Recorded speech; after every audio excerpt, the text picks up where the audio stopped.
So I guess we should start. Personality and individual differences. Just start with introduction. Personality is one of the indicators of individual differences. It is a commonly used term. However, we need to understand it in a proper way, as it has implications in many fields, including our academic success, interpersonal relationships, social behavior, and job. Performance. Personality traits also impact our physical as well as psychological health, as well-being. They are strong correlates of our happiness across temporal and situational factors. Individual differences are also studied in other aspects such as intelligence, creativity, interests, educational and vocational, and leadership. Study of such individual differences contributes a lot of our understanding of who we are. So, okay, should we? Okay, I'll do in both languages, English and Hindi. So, how many people understand personality? What is personality? Can anyone tell me? बता सकता है कोई कि personality है क्या? What is personality?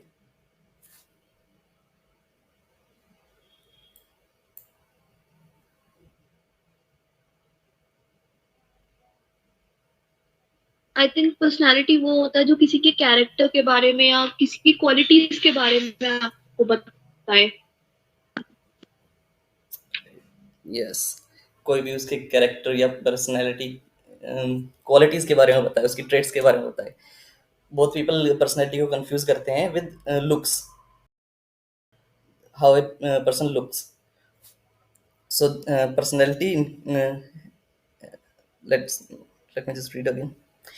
In the present unit, we will mainly discuss about the concept of individual differences and the factors that contribute to individual differences. Further, the term personality will also be defined as its theories will be explained in detail, including psychodynamics theories of personality. किसी को पता है क्या साइकोडायनामिक्स theory? नहीं.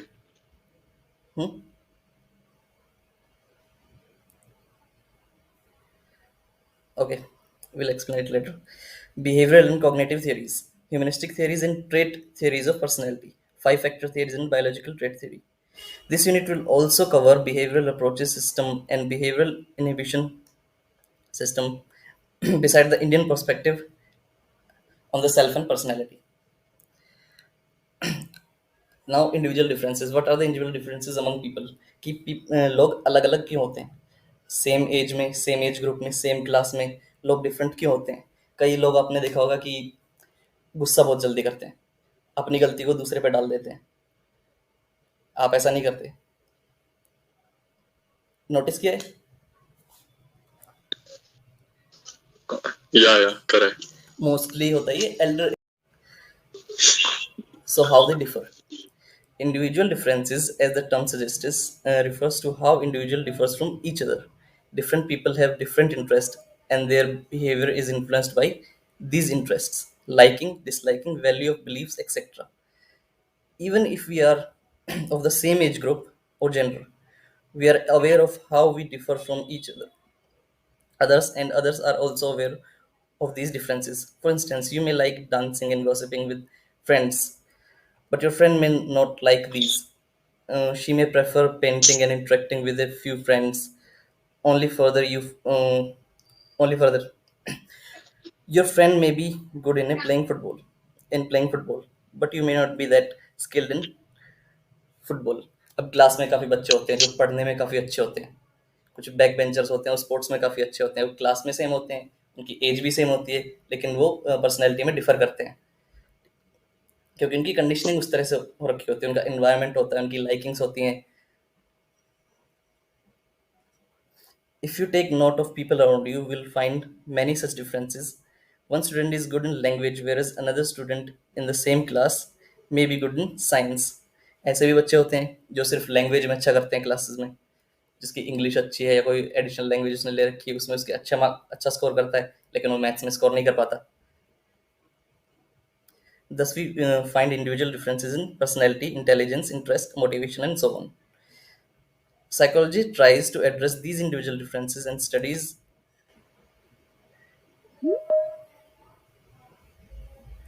Wait, just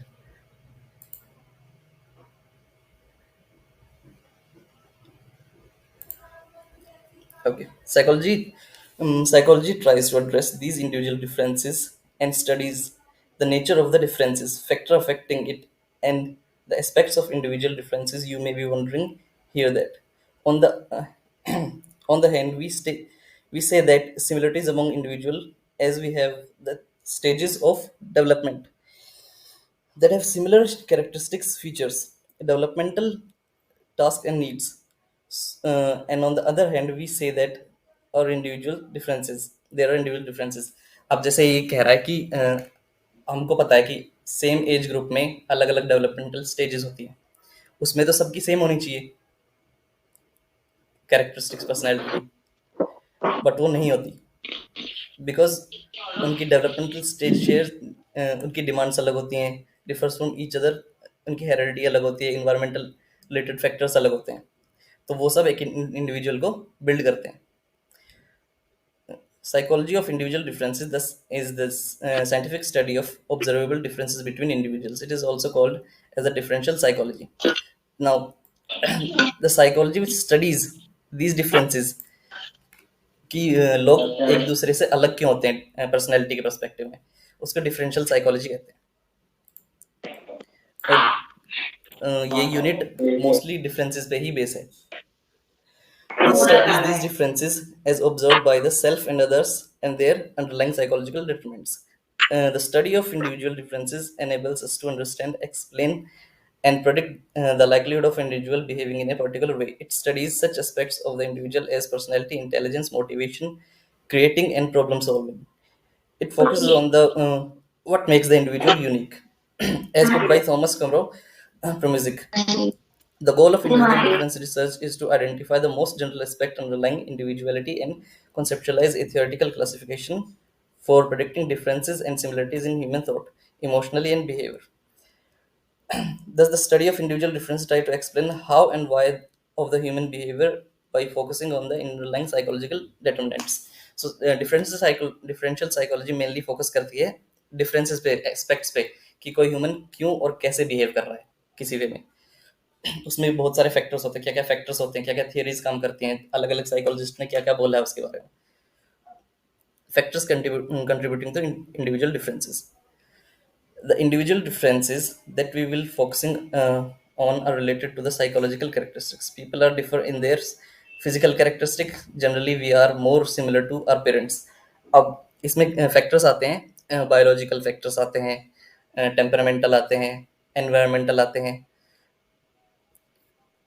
generally we are more similar to our parents.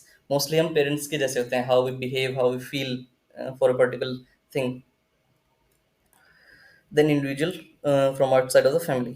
These physical similarities are more obvious as compared to the psychological characteristics. The role of heredity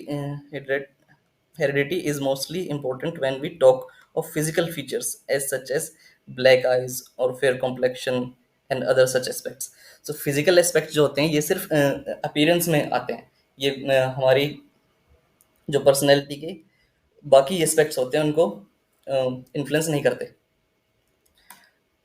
अगर मेरे parents के बाल काले हैं तो मेरे भी होंगे, ठीक है. आइज का कलर, फेशियल एक्सप्रेशंस, तो ये सब फिजिकल चीज़ें होती हैं.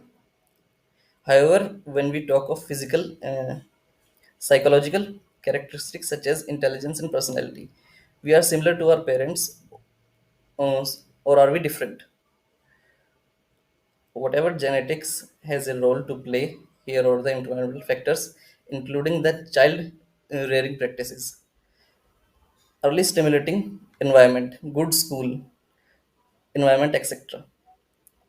सो ये सारी चीज़ें मेन रोल प्ले करती हैं किसी भी बच्चे की पर्सनैलिटी को बिल्ड करने में, कि उसकी हेरिडिटी कैसी हुई है, उसका इन्वायरमेंट कैसा रहा है, उसका स्कूल इन्वायरमेंट कैसा रहा है, कभी बुली तो नहीं हुआ वो स्कूल में. सी have an impact on the development of these psychological characteristics. The nature. Now, अब यहाँ पे दो टाइप की नेचर काम करती है, एक हेरिडिटी और इन्वायरमेंट, कि उस बच्चे की हेरिडिटी कैसी है, उसके घर का माहौल कैसा है और उसका इन्वायरमेंट कैसा है. हेरिडिटी मीन्स उसके जेनेटिक्स कैसे हैं, उसके पेरेंट्स ने उसको क्या सिखाया है, और वो स्कूल में क्या इन्वायरमेंट है उसका, और किस इन्वायरमेंट में रहता है, कैसे बच्चों के साथ रहता है. Okay. So these two natures play a big role in development of a personality. Debate is central to the study of individual differences. A relatively new area of study related to this is the behavioral genetics. Behavioral genetics is a field of psychology who studies the biological factors of personality. Okay, यहाँ तक समझ आ रहा है?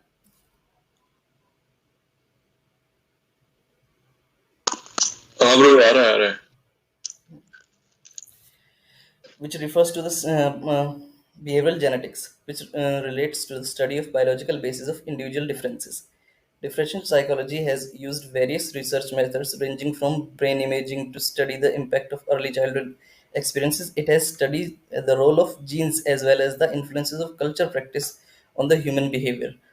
अब ये अलग अलग veg से एक्सपेरिमेंट्स करते हैं, ब्रेन इमेजिंग यूज करते हैं, चाइल्डहुड एक्सपीरियंस को असेस करते हैं, जीन्स को असेस करते हैं और उसके कल्चर्स को असेस करते हैं कि एक बच्चा दूसरे बच्चे से कैसे अलग हो सकता है उसके जेनेटिक्स के बेस पे. अब defining commonly that we need to differentiate the lay connotation of personality from the scientific way of defining personality. We usually say that person has a great personality. She has a charming personality. The two brothers have very different personality. We also do this. हमने सबने किया होगा, जैसे कोई हमें कोई अच्छा इंसान दिखता है, हम बोलते हैं उसकी पर्सनैलिटी बहुत अच्छी है. सबने किया होगा कि हमारी पर्सनैलिटी इतनी अच्छी नहीं है, उसकी पर्सनैलिटी ज़्यादा अच्छी है. कोई एक्टर है, कोई लड़की है, हम उसकी पर्सनैलिटी को जज करते हैं उसकी लुक्स के बेस पे. Am I right?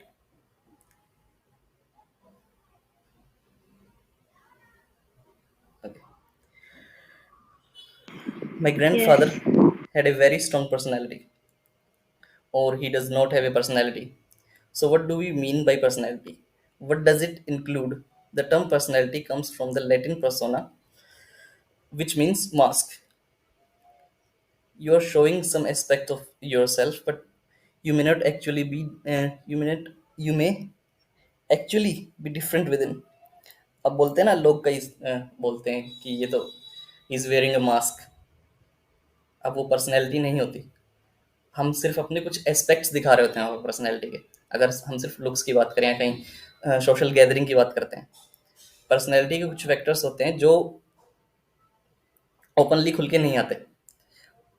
उनको अलग सिचुएशंस चाहिए होती हैं. आप लोगों ने देखे होंगे कुछ लोग होते होंगे कि वो पब्लिक में कुछ और हैं, लेकिन कुछ स्पेशल सिचुएशंस में वो कुछ अलग तरह से बिहेव करते हैं.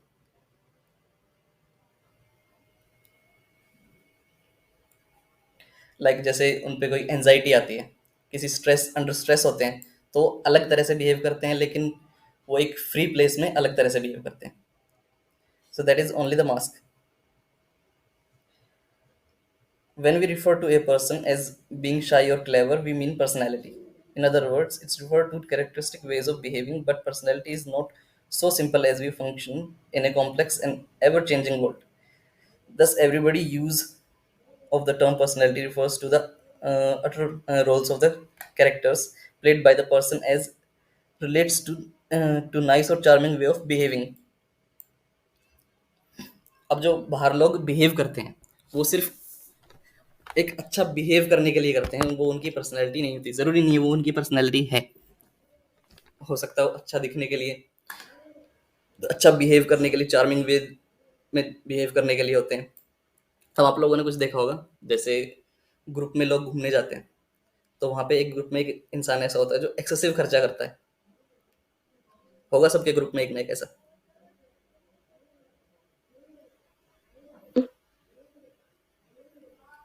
लेकिन वो सिर्फ एक वे ऑफ बिहेविंग है उसका. अगर उसको कोई स्पेशल, अगर अकेले में होता है तो मे बी वो इतना एक्सपेंस नहीं करता. वो उसकी पर्सनैलिटी नहीं है, मे बी हो भी सकती है, मे बी नहीं भी हो सकती.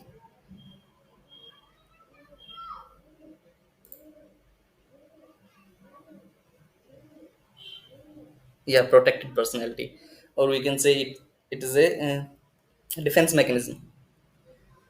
वो एक फॉर्म कर लेता है, रिएक्शन फॉर्म कर लेता है कि अगर मैं पैसे खर्च करूंगा तो लोग मेरे को कंजूस नहीं बोलेंगे। If we define personality in terms of individuality or having individual differences, it may not fully convey the meaning. Individuals differ in physical characteristics, age, gender, nationality, language, and so many other aspects that may not be exactly relevant from a personality point of view. Hence, we need to emphasize individual differences in psychological characteristics such as thinking, mental ability, problem solving, emotion, motivation, and interests. However, here again, it may be noted that mental abilities or intellectual abilities are not covered under personality. जो हमारी mental abilities होती हैं, intelligence होती है, cognition होती है, psychology usually deals with individual differences in personality and intelligence separately. Thus personality consist of non intellectual abilities. जो personality होती है उसमें इंटेलेक्चुअल एबिलिटी नहीं लाई करती। अगर कोई इंसान इंटेलिजेंट है, अच्छा स्कोर करता है, मैथ्स बहुत अच्छा है उसका, साइंस बहुत अच्छी है, इट डजंट मीन कि उसकी पर्सनैलिटी बहुत अच्छी है। Personality can be different. अब हमें नहीं पता वो बंदा कैसा बिहेव करता है, उसका कैरेक्टर क्या है, वी जस्ट नो द उसकी इंटेलेक्चुअल एबिलिटीज पता है हमको। The issue here is when we consider emotional and moods or attitudes and habits which are all non-intellectual aspects. Can they be part of personality? One is angry on sad or sad, one is short tempered, or one prefers studying late night. अब आप लोगों ने कुछ देखा होगा, काफी बच्चे होते हैं जिनको सुबह पढ़ना पसंद होता है, काफी बच्चे होते हैं जो रात में ही पढ़ते हैं। आप में भी से काफी लोग होंगे जो सिर्फ रात में ही पढ़ते होंगे, 2-2 बजे तक, 3-3 बजे तक पढ़ना पसंद होगा, जिनको बुक्स पढ़ना पसंद होगा, किसी को ऑडियो बुक्स पसंद होती हैं। काफी लोग वो होते हैं सोचते रात को पढ़ के काफी लोग रात में ही पढ़ते हैं, बोलते हैं दिन में हम नहीं पढ़ेंगे, दिन में सोएंगे, रात को पढ़ेंगे। इंजीनियर्स अच्छी तरह जानते हैं इस चीज को, रात में पढ़ना क्या होता है। और one has strong attitude against reservation policy for specific group of society. In these cases, it is a fleeting emotion and may not be enduring or stable over time. अब अगर कोई इमोशन ऐसा है जो इंड्यूरिंग नहीं है, transient है, तो उसको हम एज ए पर्सनैलिटी फैक्टर नहीं इंक्लूड करेंगे। कि अगर कोई इंसान है, वो किसी भी चीज़ के लिए कुछ फील करता है। अब कुछ पर्सनैलिटी, कुछ ट्रेट्स होते हैं किसी इंसान की, कुछ रिएक्शंस होते हैं, कुछ रिस्पॉन्सेज होते हैं जो अलग अलग सिचुएशंस पे अलग अलग होते हैं। जैसे एक इंसान एक पार्टी में अलग फील करता है और एक वर्क प्लेस में अलग फील करता है, ठीक है। जो स्टेबल नहीं होते, जो रिस्पॉन्सेज स्टेबल नहीं होते, ट्रांजिएंट होते हैं, उसको हम as a personality factor include नहीं कर सकते। Even though attitude and habits are lasting, still they related to some specific responses or actions, whereas personality needs to be stable as well as broad.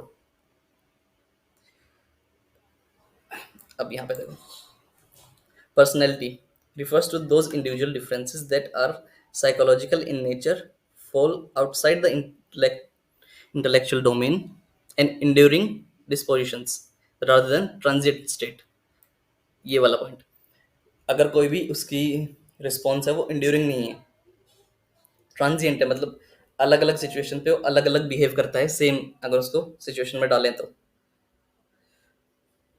उसको as a personality factor हम नहीं include करेंगे।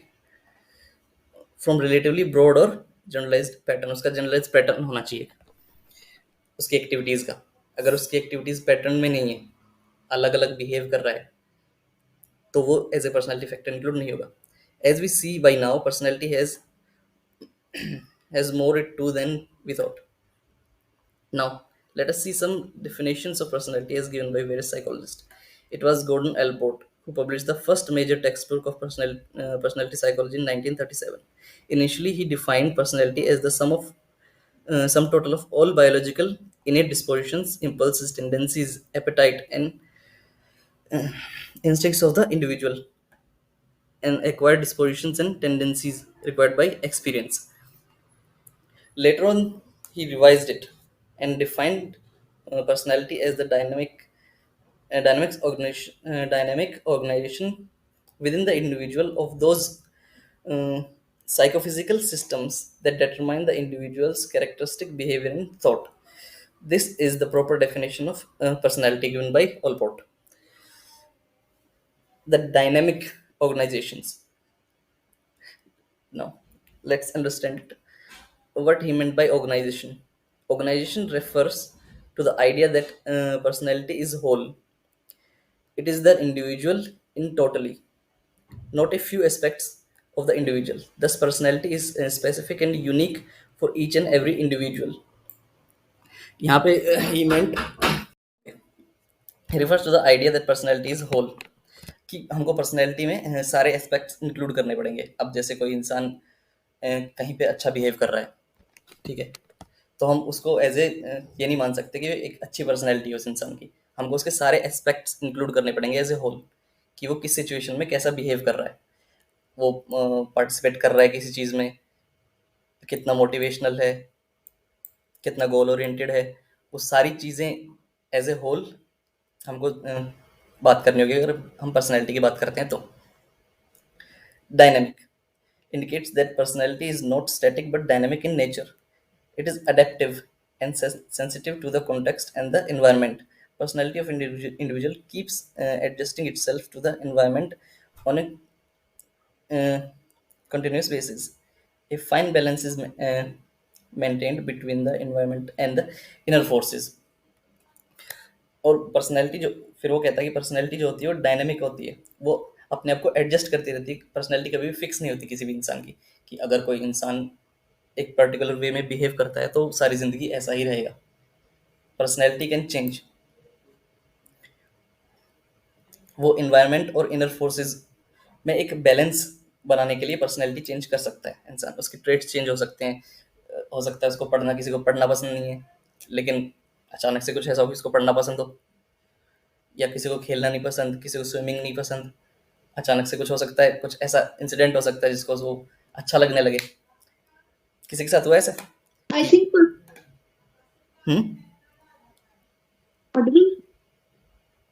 Hello. I think environment पे depend करती है। जैसे जैसे आपका एनवायरनमेंट चेंज होता है आपकी पर्सनालिटी के अंदर चेंजेस आते रहते हैं। हाँ, तो वो पर्सनैलिटी कभी भी स्टेबल नहीं होती, वो डायनेमिक होती है। ये नहीं बोल सकते कि कोई अगर शॉर्ट टेम्पर्ड है तो पूरी लाइफ वो शॉर्ट टेम्पर्ड ही रहेगा। वो अपने आप को चेंज कर सकता है इन्वायरमेंट के बेसिस पे। अगर हम किसी पार्टी में हैं तो हम अलग तरह से बिहेव करेंगे, अगर हम किसी बिजनेस मीटिंग में तो अलग तरह से बिहेव करेंगे। नाउ साइकोफिजिकल सिस्टम्स क्या होते हैं?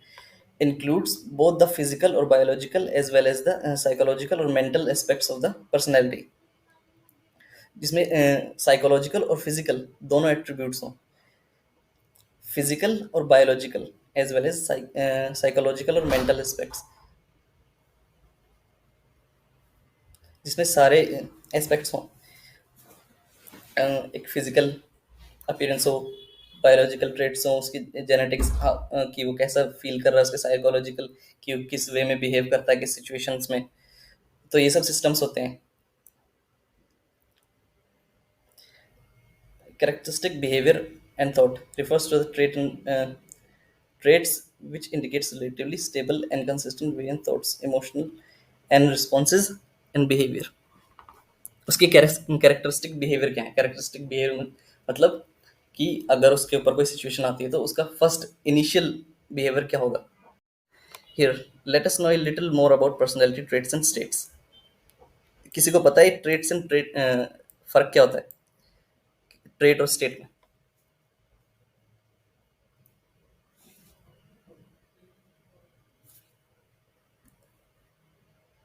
ट्रेट्स वो होते हैं जो डिफरेंट इंडिविजुअल्स, मतलब अलग अलग लोगों के अंदर जो डिफरेंस है उन पे फोकस करता है। और स्टेट की अगर बात करें तो वो एक ही पर्टिकुलर इंडिविजुअल के अंदर कितना डिफरेंस है वो उस चीज पे फोकस करता है। मतलब एक ही विद इन एन इंडिविजुअल। हाँ, ट्रेट होता है जो उसका डिस्पोजनल प्रेफरेंस होता है टू एक्ट। जैसे कि अगर हमारे सामने जैसे कुछ लोग होते हैं, जैसे लड़कियां होती हैं, वो फूल देखती हैं, जब फ्लावर्स देखती हैं खुश होती हैं, ठीक है। अगर वो घर पे हैं, उसी चीज़ को देख के वो जो उनका ट्रेट होगा वो दिखाएंगी कि वो एक फ्री स्पेस में है, वहाँ उनके ऊपर कोई वो नहीं है, सुपर ईगो नहीं है, वो बिहेव करेंगी, खुश होंगी। अगर वही चीज़ उनको किसी और इन्वायरमेंट में मिले, जैसे कोई ऑफिस मीटिंग होगी या कोई ऐसी जगह होगी जहाँ वो खुश नहीं हो सकती, तो वो अपना डिस्पोजिशन होगा, उसकी पर्सनैलिटी में खुश नहीं होगी, वो कंट्रोल करेगी, जो कि स्टेट होता है। Traits underlying an internal disposition of preference to act. Thus, it is focused on differences between individuals. Why different individuals differ in their thoughts, feelings, or behavior. Whereas state approach refers to the differences within the individual, why the same individual thinks, feels, or behaves differently in different situations. Evidence. मेरे को कुछ बोलना। Hmm. आपने जो अभी example दिया था trait में, वो स्टेट का एग्जांपल नहीं होगा? मतलब लड़की का जो बिहेवियर है वो चेंज हो रहा है एनवायरनमेंट की वजह से, हाँ, वो मतलब स्टेट जिस होगा, जिस जगह पे ट्रेट वो नहीं होगा। स्टेट। ट्रेट होगा तो जो ट्रेट उस तो ये हो गया ना, लड़की फूल देख के कोई लड़की किसी तरीके से रिएक्ट कर रही है और दूसरी लड़की किसी और तरीके से रिएक्ट कर रही है। हाँ, जो उनकी पहली ट्रेट तो ये प्रेफरेंस होती है। सी, फूल। जो उनका पहला प्रेफरेंस हम्म, होगा फूल को देख के, जैसे उन्होंने फूल अपने घर पे देखा, ठीक है, तो वो उसको टच करेगी, मे बी उसको तोड़ ले, ठीक है, वो उसका ट्रेट है, उसका फर्स्ट प्रेफरेंस है वो, कि फूल को देखो ऐसा बिहेव करेगी, ठीक है। अब स्टेट होता है कि अगर वो फूल कहीं और है, किसी ऑफिस में है, ठीक है, तो उसको नहीं तोड़ेगी। समझ आया? मेरे को इन दोनों में कंफ्यूजन हो रही है। सी, मतलब मुझे ऐसा लगता है कि ट्रेट वो होगा कि दो लड़कियां खड़ी हैं, उनमें से एक को फूल पसंद आया, एक को नहीं आया, दोनों अलग अलग पर्सनालिटीज है, दोनों के अंदर डिफरेंस है। बट वही अगर स्टेट की बात करें तो एक लड़की को फूल अपने घर पे पसंद आया, उसने तोड़ लिया, बट वही फूल अगर वो ऑफिस में देखेगी तो वो रिएक्ट नहीं करेगी, शायद एनवायरनमेंट की वजह से। हाँ, वही सेम चीज़ है, लेकिन अलग होती है। यूर राइट, ट्रेट अलग अलग होती है सब किसी की। जैसे दो लड़कियां हैं, किसी को फूल पसंद आएगा, किसी को नहीं पसंद आएगा, वो उनकी ट्रेट्स होगी। लेकिन उस फूल को देखो कैसा एक्ट करती हैं अलग अलग सिचुएशंस में, वो स्टेट होती है। Is it clear now? Okay. Trait is basically first preference to act. Research has generated evidence for biological basis of personality traits. ठीक है, टुर्कमेर, Peterson, Horn. Genetic factors, brain structure, and neurochemistry have been found to play important role in personality. अब research कहती है कि genetic factor, structure of neurochemistry have been found to play important role. जो हमारे brain structures होते हैं, physiology होती है हमारे ब्रेन्स की, हॉर्मोन्स होते हैं, न्यूरोट्रांसमीटर्स होते हैं, हमारा नर्वस सिस्टम होता है, वो भी पर्सनैलिटी को डिफरेंट बनाता है, इंडिविजुअल डिफरेंसेस में बहुत बड़ा रोल प्ले करता है। जैसे कि अगर कोई इंसान है, किसी इंसान में कोई पर्टिकुलर हार्मोन ज़्यादा रिलीज हो रहा है, उसकी फिजियोलॉजी अलग है कुछ, तो उसका बिहेवियर एक हेल्दी इंसान से अलग होगा। Neuropsychology which studies how the brain relates to specific psychological process and behavioural genetics. Studying the biological basis of our behavior have enhanced our understanding of human personality. In fact, Yamagata et al. 2006 have found evidence for the genetic basis of personality traits across cultures. अब ये across cultures भी genetics होते हैं, वो different होते हैं। काफ़ी cultures ऐसे हैं, काफ़ी सोसाइटीज ऐसी हैं जो कि आइसोलेटेड है आज की डेट में, वहाँ बाहर से लोग नहीं जा सकते, लेकिन उनके जो जेनेटिक्स हैं, जेनेटिक बेसिस है, वो काफ़ी अलग होते हैं। एक्सट्रीम एग्जांपल हो गए, तो सिंपल एग्जांपल ये भी हो सकता है ना, जैसे हमारे इंडिया में हमें मतलब मिर्ची खाना मतलब खा हाँ, लेते काफी लोग, और खा ये लेते हैं काफ़ी बाकी लोग। जगह पे कॉमन नहीं है। अब जैसे तो ये भी हो गया एक जैसे मैं गुजरात आया हूँ अभी ट्रेट। कुछ दिन के लिए, तो गुजरात में लोग मीठा खाते हैं बहुत, अपने वहाँ पे लोग नहीं खा पाते।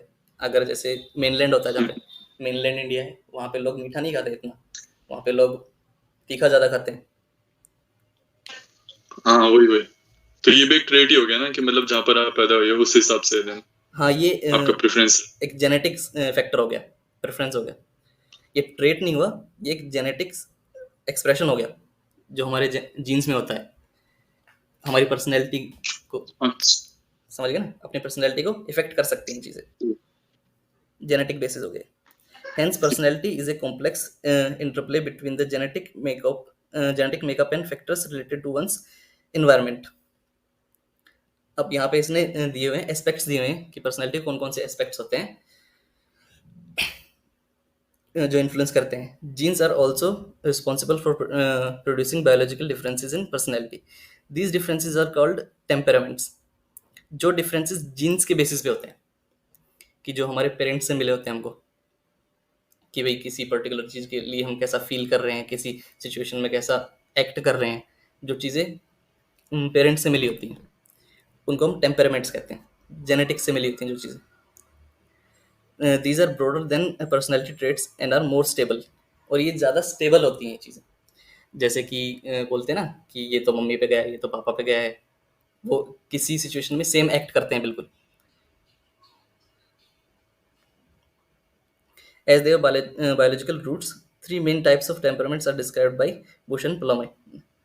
अब 3 तरह के डिस्क्राइब किए हुए हैं जो टेम्परेट्स होते हैं: एक्टिविटी लेवल, इमोशनैलिटी एंड सोशेबिलिटी। अब कई फैमिलीज में होता है कि अगर फादर कम सोशेबल है तो बच्चे भी कम सोशेबल होते हैं।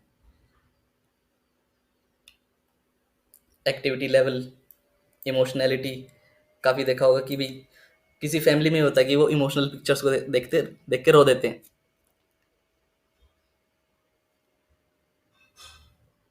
Aspects of personality. From the above discussion, it can be said that personality includes the physical, biological, uh, psychological as well as social aspects. Aspects को बांटा हुआ है इसने, biological aspects and psychosocial aspects.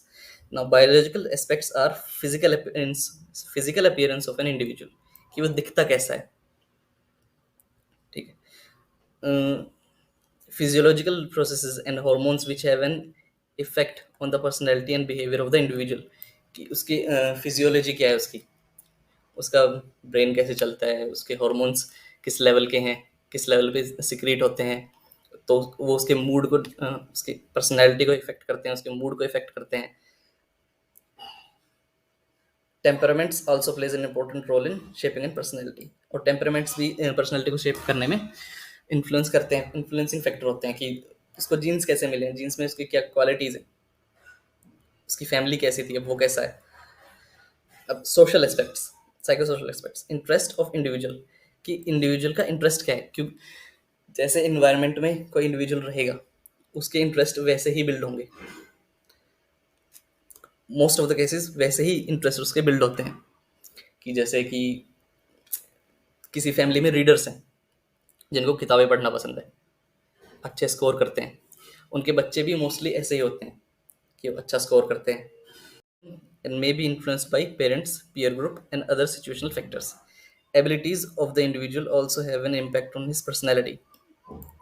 अब abilities क्या है उसकी, individual की, वो क्या क्या कर सकता है। अगर कोई इंसान अच्छा स्विमर है, अच्छा राइडर है, अच्छा मैथ्स है, उसका कुछ भी अच्छा है, उसकी एबिलिटीज़ क्या हैं, उसकी एबिलिटीज़ भी उसका इम्पैक्ट करती हैं उसकी पर्सनैलिटी को। Sociability of the individual, which refers to relating the interacting with other in social environment. अगर कोई इंसान है जो ज़्यादा सोशिएबल होता है, हमें लगता है उसकी पर्सनैलिटी ज़्यादा अच्छी है। अगर कोई सोशिएबल नहीं है, हम उसको हल्के में ले लेते हैं कि इसकी तो पर्सनैलिटी नहीं अच्छी। काफ़ी लोग कम सोशिएबल होते हैं, काफ़ी लोग ज़्यादा सोशिएबल होते हैं। Emotional characteristic of individual shapes the personality of individual. उसकी इमोशनल कैरेक्टरिस्टिक क्या है, उसके इमोशनल रिस्पॉन्स क्या है किसी भी पर्टिकुलर चीज़ के ऊपर। टिपिकल बिहेवियरल रिस्पॉन्सेज, उसके बिहेवियरल रिस्पॉन्स क्या है। बिहेवियरल रिस्पॉन्सेज मीन्स काफ़ी लोगों को देखा होगा, आपको भूख लगती है, काफ़ी लोगों को भूख में काफ़ी लोग अलग तरह से बिहेव करते हैं, कुछ लोग अलग तरह से बिहेव करते हैं, काफ़ी लोग देखेंगे भूख में गुस्सा करते हैं।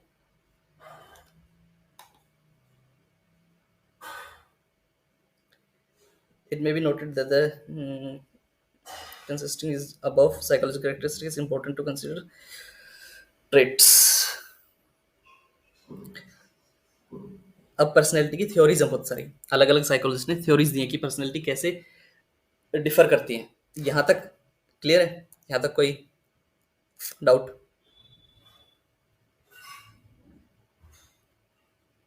डाउट जैसा कुछ होगा नहीं इसमें, सब सिंपल है। नो। ओके, अब अलग अलग साइकोलॉजिस्ट ने अलग अलग थियरीज दी हैं पर्सनैलिटी की, कि पर्सनैलिटी कैसे बिल्ड होती है, कि बचपन से बड़े होने तक कैसे कैसे बिल्ड होती है, क्या क्या फैक्टर्स होते हैं पर्सनैलिटी को बिल्ड करने में। तो the trait approach has been the dominant model to explain personality. जो ट्रेट मॉडल है वो डोमिनेंट है, however personality has also been explained and understood from viewpoint of major psychological theories such as psychodynamic theory, behavioral and humanistic theories. We will now consider the various theories of personality, including the contemporary traits theories and biological theory of personality. अलग अलग psychologist ने अलग अलग factors दिए, सबसे dominant यही थी जो ट्रेट थ्योरी थी। ट्रेट थ्योरी कितनी होती है? ट्रेट थ्योरी 5 फैक्टर थ्योरी है, और बायोलॉजिकल थ्योरी है, और जो 16 फैक्टर थ्योरी है कैटल की, जो ऑलपोर्ट ने दी थी वो। लेकिन उसके अलावा भी काफ़ी साइकोलॉजिस्ट ने थियरीज दी हैं, जैसे कि फ्रूड ने थियरी दी है साइकोडायनामिक्स की। साइकोडायनामिक्स में इसने क्या किया? इसने बोला कि हमारा जो ब्रेन है, माइंड है, वो कॉन्शियस एंड सबकॉन्शियस 2 भागों में बटा हुआ है, और जो 90% हिस्सा है वो अनकॉन्शियस है। उसमें उसने क्या दिया कि ego, super ego and id. अब किसी को पता इड क्या होता है?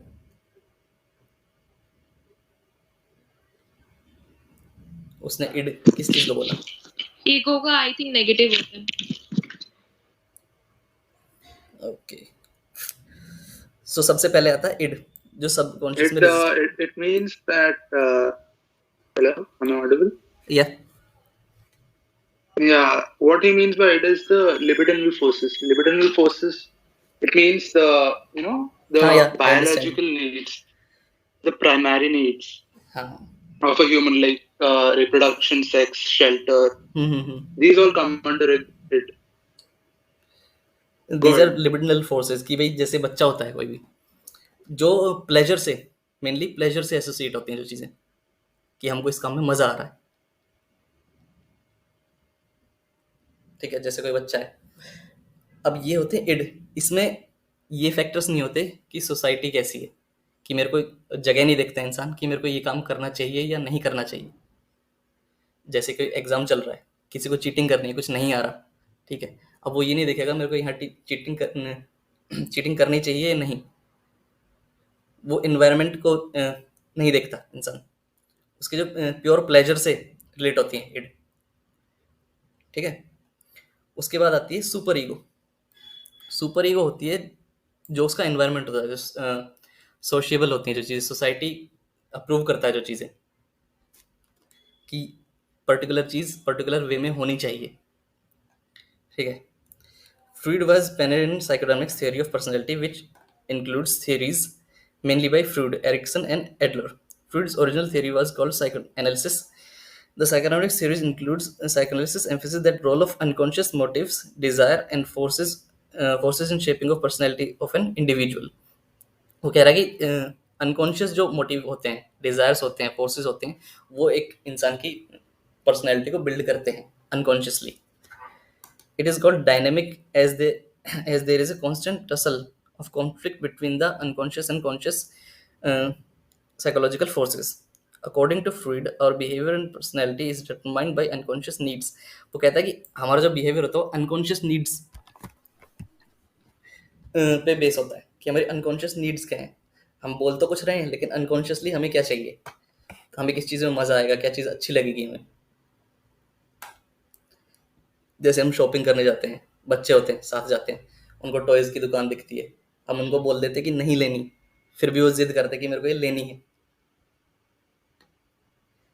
या हम शॉपिंग पे जाते हैं, हम ऐसा होकर के जाते हैं कि हमें पर्टिकुलर चीज़ खरीदनी है, लेकिन वहाँ जाके हमको कुछ और पसंद आ रहा है, हमको अच्छा लग रहा है, तो हमारी जो इड है वो हमको बोल रही है कि इसको खरीदो। ठीक है। और जो सुपर ईगो होगा वो बोलेगा ये सोशली एक्सेप्टेबल नहीं है, तू अपना बजट बना के आया है, तू इसको नहीं ले सकता। Memories and motivation. Our thoughts, feeling, and motives. Underlying behavior are mostly unconscious. Should represent the unconscious part as a greater portion of an iceberg lying underwater, whereas the smaller portion above water represent the conscious awareness. The unconscious consists of the mental processes that are not easily available to the individual. Uh, when one is governed by these unconscious forces about which one is not aware, it leads to conflict between the three structures of personality: the id, the ego, and the superego. Thus, Freud proposes three basic structures of personality, and interaction between these determine the nature of the individual's personality. अब वो बोल रहा है कि जो ये तीन states होती हैं, id, ego and super ego, इनके बीच में जो रिलेशन होगा, इंटरेक्शन होगा कि इंटरेक्शन कैसा इंटरेक्शन है, इंसान अपनी इड पे ज़्यादा डिपेंड है, ईगो पे ज़्यादा डिपेंड है, या सुपर ईगो पे ज़्यादा डिपेंड है, क्योंकि वो किसको ज़्यादा फॉलो कर रहा है, वो डिटरमाइन करेगी इंसान का नेचर क्या होगा, इंडिविजुअल की पर्सनैलिटी कैसी होगी. The id resist in the unconscious level refers to the unconscious desires and it governed by the pleasure principle. कि इड जो होता है वो सिर्फ प्लेजर पे डिपेंड होता है, जिस चीज में प्लेजर होगा वो काम करेगा. You want to satisfy or fulfill your desire instantly, disregarding the situational factors or societal norms and rules. इंसान नहीं देखता कि ये सोशली एक्सेप्टेबल है या नहीं, मेरे को करना है बस. The superego refers to the moral side, which is governed by the rules and standards of the conduct of the society. अब सुपर ईगो जो होता है वो मोरल्स पे डिपेंड होता है कि सोसाइटी क्या कहती है इस चीज़ के बारे में, हमको करना चाहिए या नहीं करना चाहिए. सोसाइटी बोलती है नहीं करना चाहिए, इड बोलता है करना चाहिए. ठीक है, हम जब इसको एक बैलेंस कर लेते हैं, जो हमारी अपने लॉजिक्स होते हैं, हम अपना लॉजिक लगा कि अब हमको ये चीज़ करनी चाहिए नहीं करनी चाहिए, इड बोल रहा है करो, सुपर ईगो बोल रहा है नहीं करो, हम एक बैलेंस बनाते हैं जो कि ईगो होता है, जहाँ पे हम अपने लॉजिक्स यूज़ करते हैं. और जब यहाँ पे कॉन्फ्लिक्ट होता है सुपर ईगो में, इड में, कि हम कुछ डिसाइड नहीं कर पाते, हमको एंजाइटी होती है या एंजाइटी देता है, तब प्ले में आते हैं डिफेंस मैकेनिज्म्स कि हमको एंजाइटी कैसे कम करनी है. Defence mechanism is a process which is involves in reducing anxiety. It acts as a keeper. Okay. Parental regulations and society expectations influence the development of superego. It acts as the keeper of morality and prevent the undesirable wishes of the id. अब जैसे कोई इंसान है, उसका वो oral pleasures चाहता है, उसको ओरल प्लेजर्स में उसको कुछ खाना है, उसको सिगरेट पीनी है, ठीक है, उसको ड्रिंकिंग करनी है, तो वो उसका इड बोलता है कि कर लो, क्या दिक्कत है. ठीक है, बट उसका सुपर ईगो बोलता है कि ये चीज़ें गलत है, सोशली एक्सेप्टेबल नहीं है.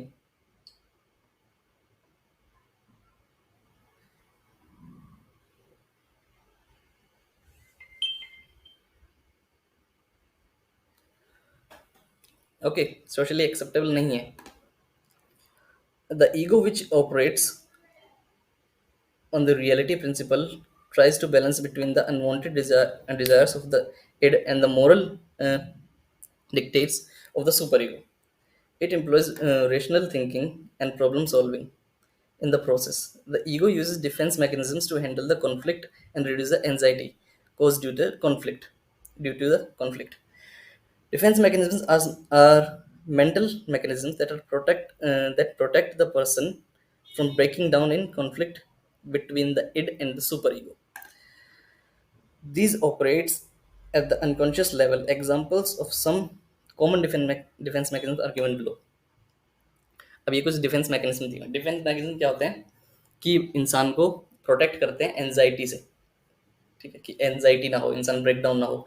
काफ़ी लोग देखे होंगे डिनाइल में होते हैं कि दूसरों पे चिल्लाते हैं, गलती अपनी होती है वो दूसरों पे प्रोजेक्ट कर देते हैं. ठीक है, रेशनलाइज करते हैं कि भाई मैं चीटिंग कर रहा हूँ एग्जाम में, तो वो भी तो कर रहा है, वो कर रहा है तो सब कर रहे हैं, इसलिए मैं भी कर रहा हूँ. हम लोग देखें अगर हम देखें कि हम डेली लाइफ में कितने डिफेंस मैकेनिज्म्स यूज करते हैं, तो आप खुद नोटिस कर सकते हो अपने आप में। किसी ने नोटिस किया कभी?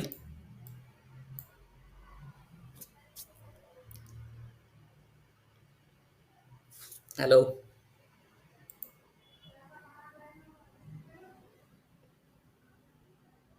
Am I audible?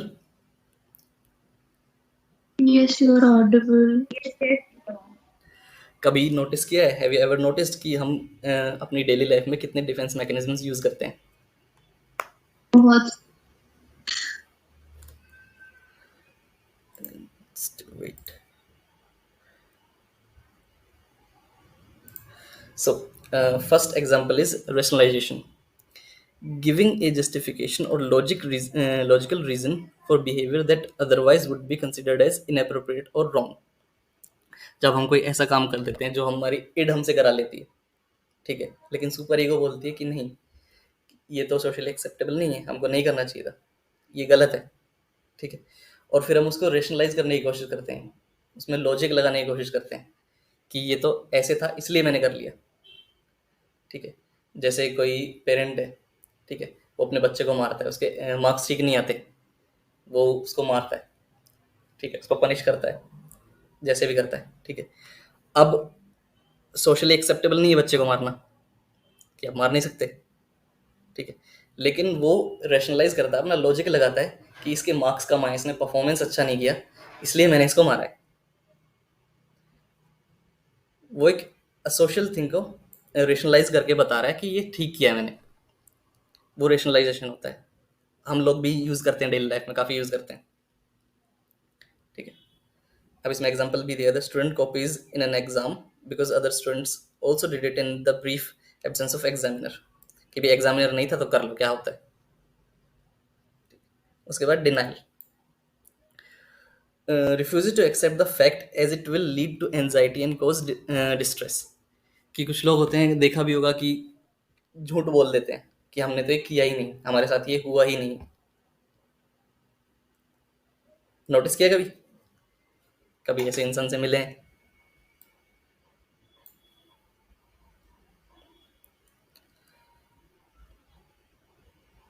जैसे इसमें एग्जांपल भी दिया, parents refuse to accept that their child has failed the class test to reflect badly. अब जैसे कुछ पेरेंट्स होते हैं, देखे होंगे कि जब रिजल्ट आता है, बोर्ड क्लासेस के एग्जाम होते हैं, रिजल्ट आते हैं, तो रिजल्ट होता है, वो कुछ अलग रिजल्ट बताते हैं कि हमारे बच्चे के 50% नहीं आए, हमारे बच्चे के 80% आए, 70% आए, क्योंकि उनको लगता है कि 50% सोशली एक्सेप्टेबल नहीं है। या बच्चे भी होते हैं कई जो अपने मार्क्स को छिपाते हैं, बोलते हैं मेरे तो इतने आए, इतने नहीं आए। उसके बाद है sublimation. Sublimation is one of my favorite, channelizing undesirable impulses into socially acceptable and constructive behavior. अब ये वो है कौन सा, undesirable impulses into socially acceptable and constructive behavior, ठीक है। जैसे हमारे कोई एंजाइटी हो रही है, कोई ऐसी इम्पल्स है जो सोशली एक्सेप्टेबल नहीं है हमारे अंदर। काफ़ी लोग होते हैं, जैसे कोई ड्रिंकिंग करता है, ठीक है, उसको इम्पल्स आ रही है मैं ड्रिंकिंग करूं, लेकिन वो जिम ज्वाइन कर लेता है, ठीक है, स्टडीज़ पे ज़्यादा ध्यान देने लग जाता है, वो कुछ प्रोडक्टिव कंस्ट्रक्टिव करने लगता है, उसको शिफ्ट कर लेता है उस इम्पल्स को। किया होगा, कभी ना कभी ट्राई किया होगा सबने, कि चलो मैं जिम ज्वाइन कर लेता हूँ, ये कर लेता हूँ। Regression. Next is regression. Going back to an earlier stage of development and behavior and mannerism, mannerism characteristic of that stage. अब ये रिग्रेशन क्या होता है? रिग्रेशन होता है जब कोई एंजाइटी आती है किसी में, जैसे इंसान रोने लगता है। काफ़ी बच्चे देखे होंगे कि अगर हाई प्रेशर होता है, कोई मारता है उनको, so they use to pee their pants, होता है ना बच्चों में, जब उन पे एक्स्ट्रा प्रेशर आ जाता है, रोने लगते हैं। काफ़ी लोग होते हैं जो अपनी अर्लियर स्टेज में चले जाते हैं, रोना, एक्सप्रेशन सुन के काफ़ी लोग आवाज़ अपनी उस वे में कर लेते हैं जैसे वो छोटा बच्चा हो।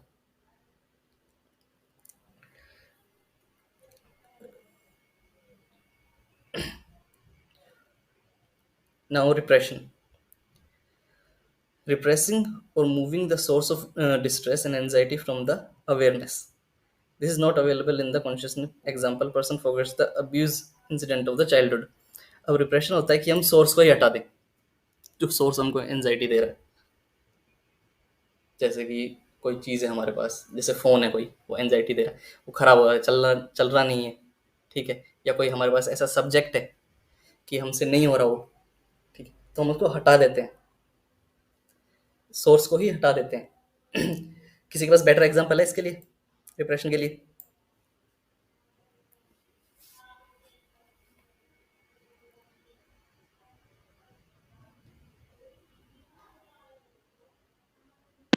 इसके लिए एग्जांपल ये हो सकता है, फॉर एग्जांपल कोई मतलब जो अल्कोहलिक है, उसे पता है उसके सामने अगर अल्कोहल रहता है तो वो पीता है, तो सोर्स को ही हटा दिया जाए तो फिर वो नहीं पिएगा।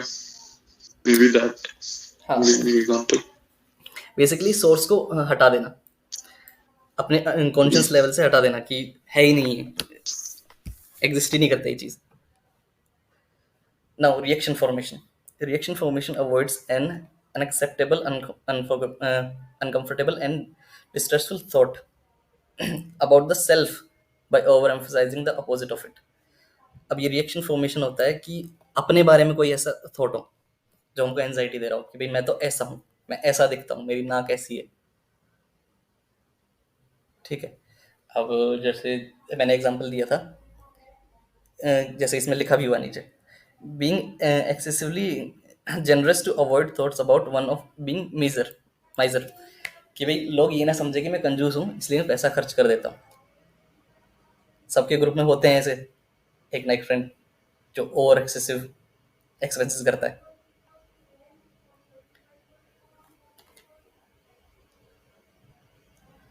Next is projection.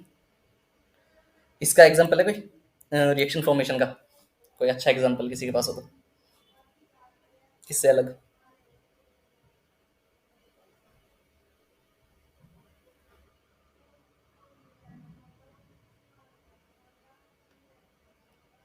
For example काफी लोग ऐसे होते हैं जिनका मन अंदर से कर तो रोने का हो रहा होता है, लेकिन वो बैठ के वहां पे हंस रहे होते हैं just to not show their emotions. क्या ये हो सकता है फॉर एग्जाम्पल? बिल्कुल हो सकता है, ताकि अगर वो वहां पे सैड होंगे तो लोग सोचेंगे ये तो रोता रहता है। फॉर एग्जाम्पल कोई किसी सोशल गैदरिंग में गया और उससे पहले उसके साथ कोई इंसिडेंट हुआ है जिसकी वजह से वो इमोशनली बहुत हर्ट है, बट वो वहां जाके फिर भी लोगों के साथ अच्छे से इंटरेक्ट कर रहा है एंड हंस रहा है वहां पे, या लोगों को हंसा रहा है। तो वो रिएक्शन फॉर्मेशन होता है कि भाई लोग मेरे बारे में ये ना सोचें, वो ओवर एम्फेसाइज कर लेता है खुद की थॉट को कि लोग ऐसा मतलब जो सोचें। है अंदर करना। Now projection, projecting an attribute one's unacceptable thoughts and quality to someone else. ये तो सबसे कॉमन होता है प्रोजेक्शन। दूसरों पर ब्लेम डाल देना अपनी गलती का। हाँ, सबसे कॉमन होता है ऑफिस में कि मैं तो ठीक हूँ, तूने गलती की है। ये सबसे कॉमन डिफेंस मैकेनिज्म होता है। Displacement, shifting the emotional reaction from one person object to another. अब ये भी बहुत कॉमन है कि हम किसी और का गुस्सा किसी और पे उतार देते हैं।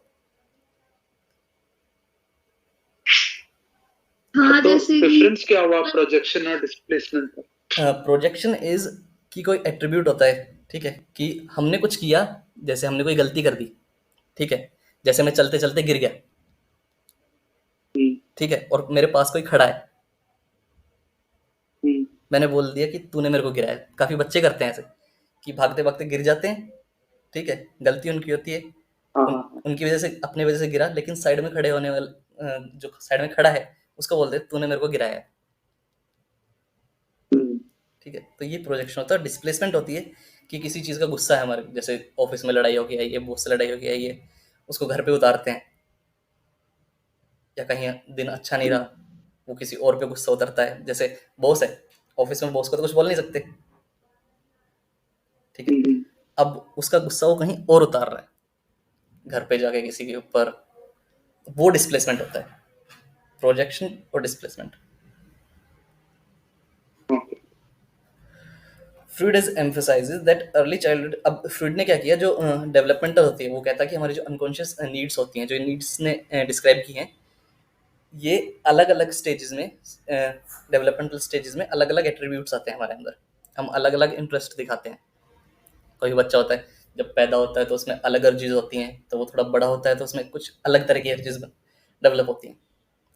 Freud has emphasized that early childhood experiences play an important role in personality. According to him, the development of personality occurs in 5 stages. उसने 5 stages बनाई हुई हैं इसमें, which he has termed as psychosexual stages of development, marked by the unconscious desire of children to satisfy their libidinal urges. These are the oral stage. Oral stage उसने describe की है birth से 18 month तक कि oral urges होंगी उसको, कि जैसे बच्चा पैदा होता है तो दूध पीता है, ठीक है, उसको ओरल प्लेजर चाहिए, उसको और कोई प्लेजर पता नहीं है, ठीक है। अब ऐसे बोलते हैं कि भाई जिसके ओरल अर्जेस पूरे नहीं होते, वो सेटिस्फाई नहीं होता अपनी ओरल स्टेज में, वो आगे जाके अपनी ओरल प्लेजर्स को सेटिस्फाई करने के लिए स्मोकिंग, ड्रिंकिंग, ये सब करता है। तो फ्रूड ने बोला था ये कि अगर कोई इंसान अपने अडल्टहुड में टबैको च्यू कर रहा है, स्मोकिंग कर रहा है, तो पॉसिबिलिटीज हैं कि उसकी जो ओरल स्टेज है वो अच्छे से नहीं कंप्लीट हुई है। Anal stage 18 months to 3 years, ठीक है, जहाँ पे बच्चे को पॉटी ट्रेन किया जाता है एनएल स्टेज में, कि उसकी पॉटी ट्रेनिंग कितने अच्छे से हुई है। अब उसने यहाँ भी बोला कि अगर किसी बच्चे की एनएल स्टेज अच्छे से डेवलप नहीं हुई है तो आगे जाके वो टाइडी नहीं होता बच्चा, ठीक है, साफ सफाई नहीं रखता। C phallic stage 3 to 6 years. Phallic stage में क्या होता है, फॉलिक स्टेज में बच्चा आता है जेनिटल्स में इंटरेस्टेड हो जाता है। फॉलिक स्टेज में बच्चा अपने जेनिटल्स में और इन चीज़ों में ज़्यादा इंटरेस्टेड हो जाता है। देखा होगा बच्चों को, 3 से 6 साल के बच्चों को। लेटेंसी स्टेज में होता है, लेटेंसी स्टेज में होता है कि ये जो सारी अर्जेस होती हैं पैदा होने से 6 साल तक, फॉलिक स्टेज तक, वो कम होनी स्टार्ट हो जाती हैं लेटेंसी स्टेज में, और जेनिटल स्टेज में बच्चा फिर डेवलप होना स्टार्ट हो जाता है, डेवलपमेंट होने हो जाती है इसकी as a adult. In each of these stages, the child's source of pleasure is focusing on one of the erogenous zones, and such as the mouth, the anus, the genitals. Infants in the oral stage satisfy their hunger by being breastfed, so they associate pleasure with mouth. In the anal stage, they are toilet trained, and hence the focused on the anus. This is followed by the folic stage, where children becomes curious about their genitals. In the latency stage, the libidinal urges are suppressed. Finally, the genital stage is marked by a mature and healthy interest and attitude towards sexuality. यहाँ पे बच्चा adulthood में enter कर जाता है latency stage के बाद, वो दूसरे सेक्सेस में इंटरेस्ट लेने लगता है। पहले तो वैसे ही होता है, घूमता रहता है। Intimate relationships and reproduction. Progression through these stages mark the development of personality. Children need to move from one stage to the next successfully by not getting fixated in a particular stage. अब वो कह रहा है कि children need to move from one stage to the next successfully by not getting fixated in a particular stage. अब children की training, हर stage की ट्रेनिंग अच्छे से होनी चाहिए, वरना हो सकता है वो बच्चा किसी एक स्टेज में स्टक हो जाए, फिक्सेट हो जाए। काफ़ी बच्चों को देखा होगा आपने कि 10-10 साल के हो जाते हैं, 12-12 साल के हो जाते हैं, वो अंगूठा चूसते हैं या कोई उंगली अपने मुंह में डाल के रखते हैं। देखा है कभी? मैंने काफ़ी बड़े बड़े बच्चों को देखा है जो थंब सकिंग करते हैं।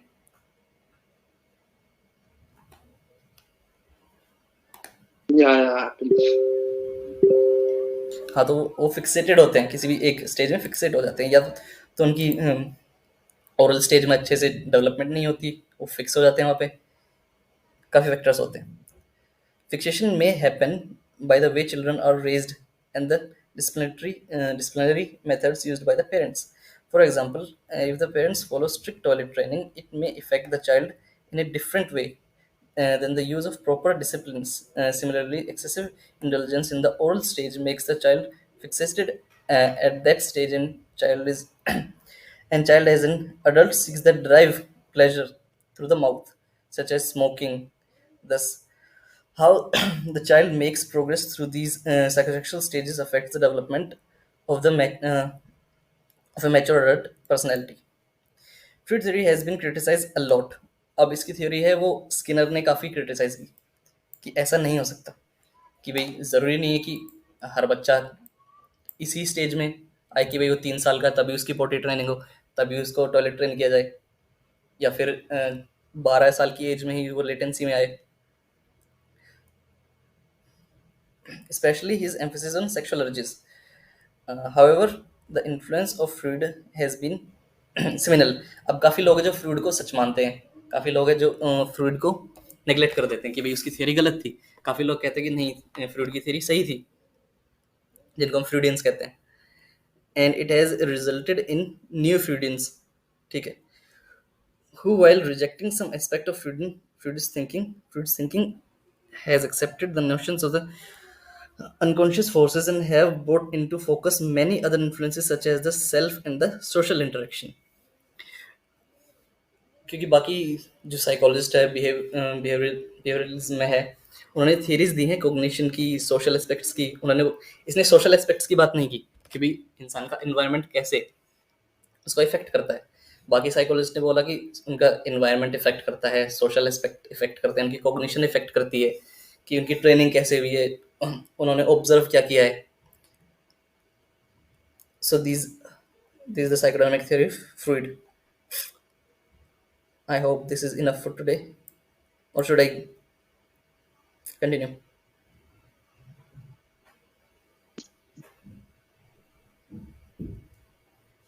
इसमें अभी तक कोई डाउट? ठीक है.